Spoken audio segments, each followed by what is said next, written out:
What is normal for a human being?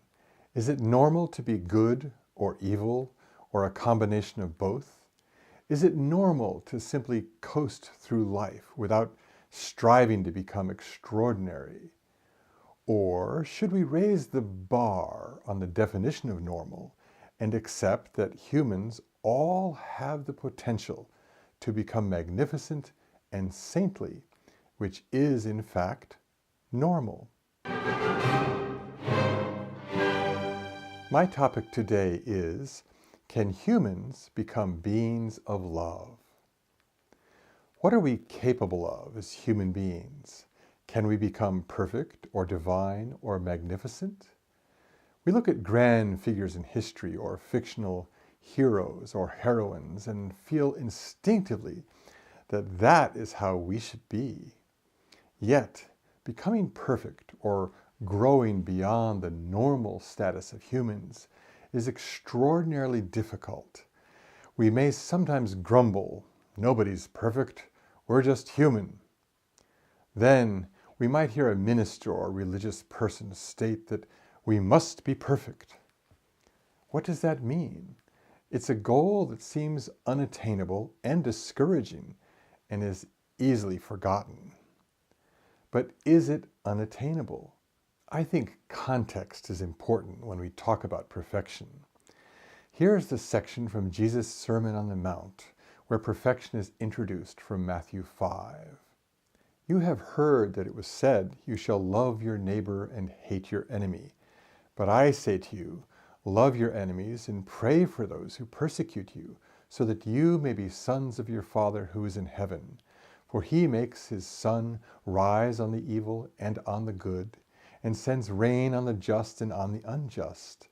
For if you love those who love you, what reward have you? Do not even the tax collectors do the same? And if you salute only your brethren, what more are you doing than others? Do not even the Gentiles do the same?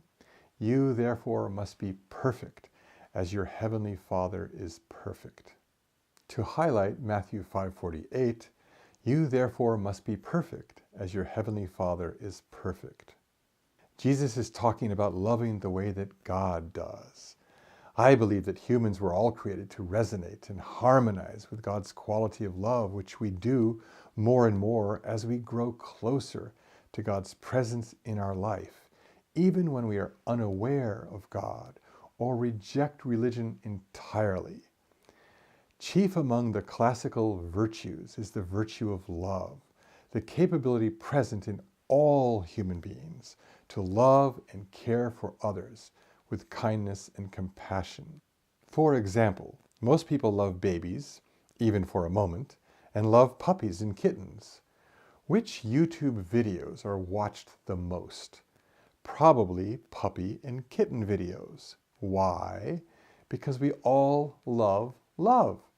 It thus seems to me to be a reasonable hypothesis that humans were created to become beings of love. In many cases, people are well on their way toward that goal.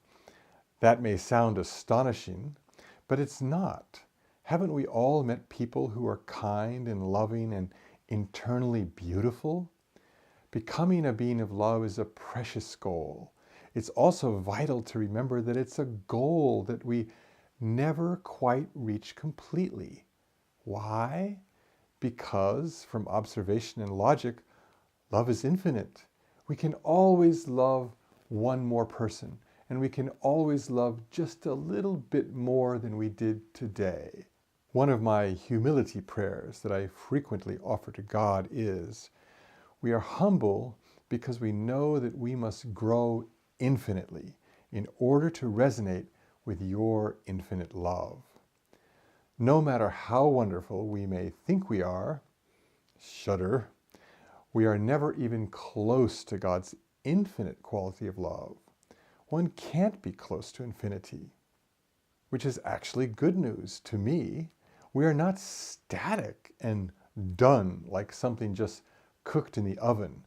We will never stop growing and expanding in our ability to love more and create more beauty and propagate more joy. every day is a new adventure in learning as we become closer and more aware of the infinite nuances of God, infinitely. It's also refreshing and valuable to consider the idea that God has loved each of us and all of us as a zygote, an infant, a child, an adolescent, and a so-called grown-up.